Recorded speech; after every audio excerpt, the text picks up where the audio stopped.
Hunter James 105. Today I've got a little setup here with the G.I. Joe Jeep 1965. This is when it came out. It was made by Hasbro in the United States. There's differences that occurred from 65 on. I think there's about 8 different versions. In 65, I believe, maybe 66, Sears had an exclusive on the, to sell out of their stores, and right off the bat, the green wheel coverings were not there, so it was just a black wheel, and so that was about the only difference. And so this one over here is the one I received. I believe it was 1967, and I would have been about 8 years old. Got that for Christmas, and so probably one of the greatest Christmas presents I received. I played with it a lot. It did see some abuse, shamefully, but when you're a kid, I guess you're not thinking about collecting down the road sort of thing, and so yeah, played with it a lot. And so I'm going to get some close-ups on this and show you the details a little closer, show you how everything works, and yeah, so we'll get started. So just go over to the old Jeep here now. You can see right away there's a piece broken off right there for this windshield, and the old tripod is broken as well, which means that I'll find one of those one day so that I can put that tripod in there. This actually laying there is the original cannon or whatever, howitzer or gun. This is some of the rough play. So kept it and replaced it with one I'd found on eBay. So they had re-released, I think it was the 40th anniversary, some G.I. Joes, and these are just boxes from those. They were replicas of the originals, and that was something that my son had gotten as a child. So I got him the 4 different branches of the G.I. Joe or U.S. military, the scuba diver, and of course that was part of the sailor package. And over here we have, this is actually an authentic G.I. Joe parachute that I'm going to try and rig up, hang from the ceiling sometime here with this pilot. So I guess I just breeze over some of this here before I get to the main story, which is the Jeep. Now this is an original box. So my original box, long gone, but just give you some close-ups. I think this kid, number one, probably got this around Christmas time, and as the family was putting things away, they used that box. But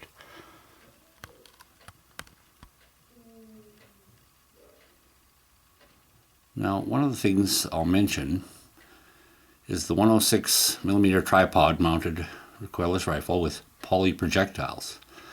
After the word projectiles, the earlier versions had this wording, and so this is just a sheet that I pulled off the internet. There it is. It works. And that's not on this one, because they had plans. They hadn't got to it yet, but apparently that little round that this would fire out of there was a little bit dangerous, they thought. So the one I received at Christmas was one similar to this, that apparently they still had some in there that did fire, but they did change the box. The other thing that's different about this box is that earlier ones had this labeling on it. So they had inside a little motor that you would control with the gear shifter for faster or slower speeds on this little motor that would spin under the hood. It had, all it was a little metal plate with a wheel that would spin and rattle against it. So, but yeah, so the box is not too bad a condition. Again, Christmas stuff, but just a little close-up of some details on the box. And down here we've got that 1965,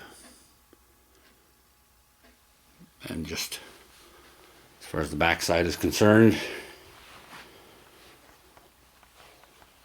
not as colorful as the front.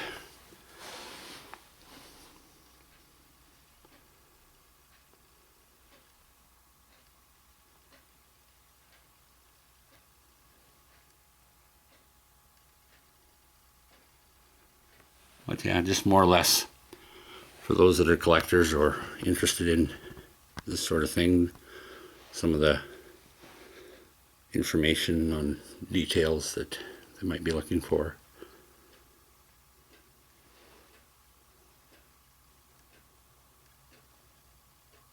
And I suppose you can freeze this at any moment until you read it a little closer if you need to. So I'll just move on to this Jeep now. The instructions didn't come with this, but when you got one, you got instructions, basically how to put it together, and right as far as even removing it from the carton. But this one here is actually a 1970 copy, but it shows you how to put things together.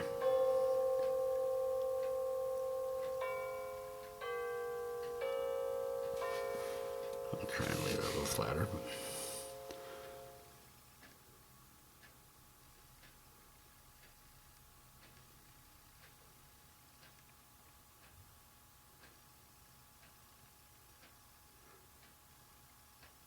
So basically installation of the recoilless rifle, but no mention of how to fire it, because by 1970 it couldn't fire.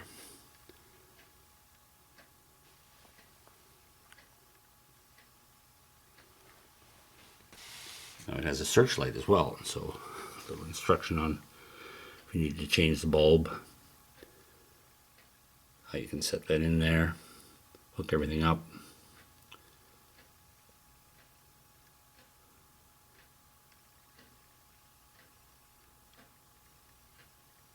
Putting on your spare tire, your flag.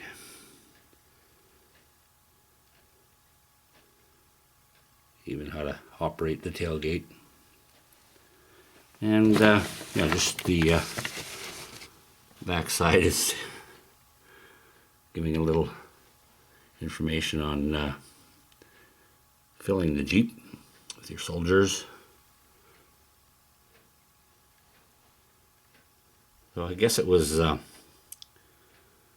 Mattel had Barbie come out in 1959, and so apparently girls had this doll that really became popular. And since boys don't play with dolls, they had a action figure. So now on my Jeep, I don't have that shovel. I'll get that one day just to finish it off. But you can see that it's 1970, and in the interest of child safety, the toy cannon will only make noise. You cannot fire any projectiles. Well, that's no fun. So they had, I believe, a part number for everything, and this one happened to be 7000, so you'll see they refer to it as the 5-star Jeep. So I'll go to this one here. Now this one I picked up at it was a kind of a flea market, antique sale, And it's about as new a condition as I've seen yet. I don't think the kid played with it. I don't know what the deal was. I don't know. Maybe he wasn't interested. Maybe he did want a Barbie. I don't know. So I'm going to just maybe show you some of the books that one can pick up, reference books. These are the manuals you'd get with your G.I. Joe. That one there is an original manual, so it's giving you some child is colored in this one. They didn't normally have color, but just a lot of the equipment and things like that. And another book. It's pretty darn good as far as the collector is concerned. So, good reference. And if you joined the G.I. Joe Club, they'd send you that book there. So this is the only way you ever got that was by joining the G.I. Joe Club. So there. So I'll start at the front of the Jeep. Now the realism or scale, I guess, is pretty darn close. And so I'll just move this gun out of the way here so I can pop this hood open. So the hood opens. And down in this area here, which is a little off kilter, they made it into a storage area. But that's where the little motor would sit. There'd be a little metal tab that came out over here. The motor would sit in there, and it had these two little arms with a little round ball at the end, and they would spin and hit that little metal tab that would sit out there. But since they have a searchlight on there, they still use the batteries. They had different wiring that would go to that motor on those ones. I think that they're out for about 2 years, and then they changed it. So one can close the hood, and then one can put the windshield down. This gun will, do a 360 if you need it to. And then they had a spot for your shovel, which was just right over here. So that was your, hook your shovel into there. There's your spare tire.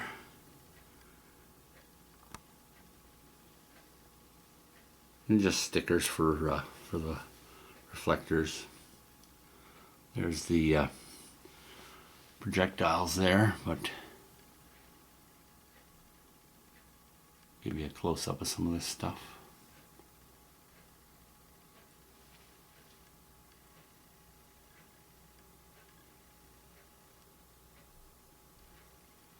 So yes, we've got our M1 Garand. It's got a little holder there for that.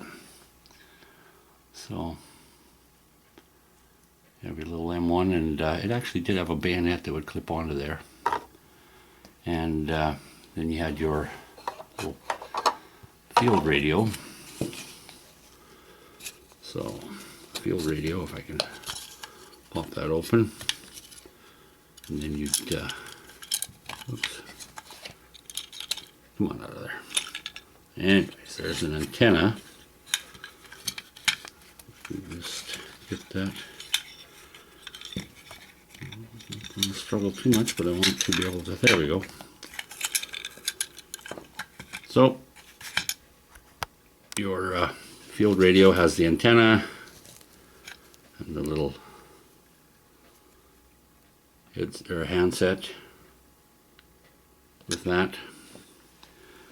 Then you can see the gear shift on the ones with the rev motor. You could move that forward and back to increase or decrease the speed of that motor. So you would take and pull this back.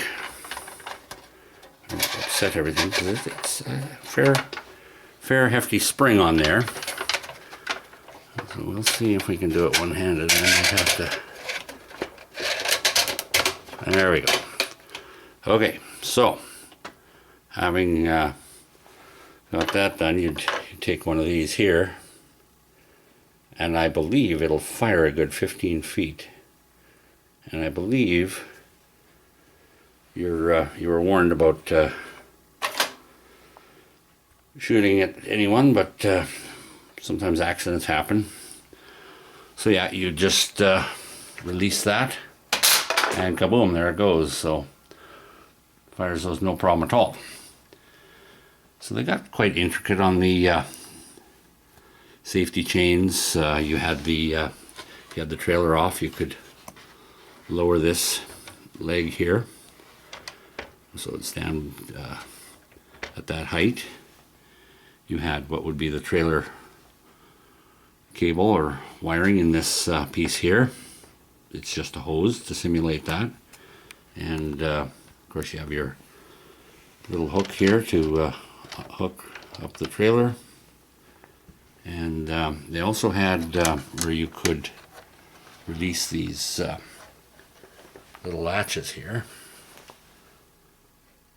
and if you needed to lower that tailgate, lower the tailgate.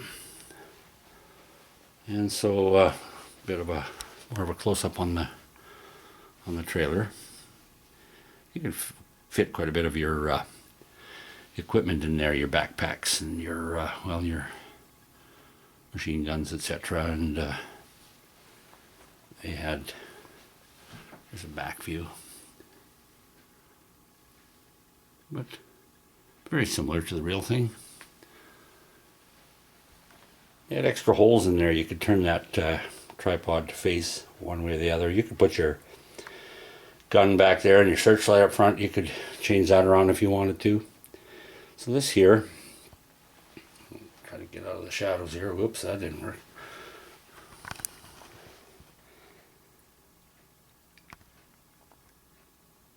So there's your searchlight. Then on the back, you had the Morse code. And the way this is set up, basically you would push this button down, so you could make the light flash your Morse code, or you would push it down and back, and you can see the light it does work.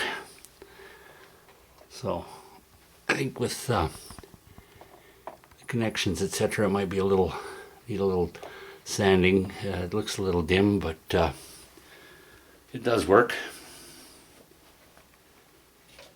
Let's turn that off.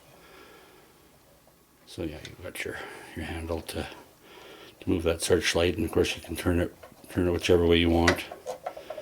It's the same with the howitzer, and it can go up or down.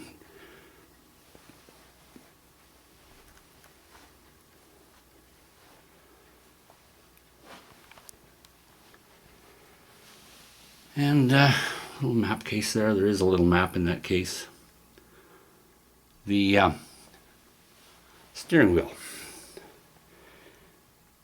Pretty hard to find any of these without the horn button missing. That little hole right there always seems to be missing. This is an actual G.I. Joe from 1965 or so, 66. Little Marine. So that is the G.I. Joe. I almost forgot the Marx Toy Company was trying to catch up. They came out with their own Jeep, and that was for Stony Smith. That was their version of G.I. Joe. I just happened to have Stony Smith sitting here. He's got his paratrooper helmet on there. He's ready to go. The earlier versions of this Stony Smith couldn't bend the knees. That's the way they were. I think that was for about a year, and then they decided they better fix that. So this guy can sit in the Jeep now. The other Stoney could not. So,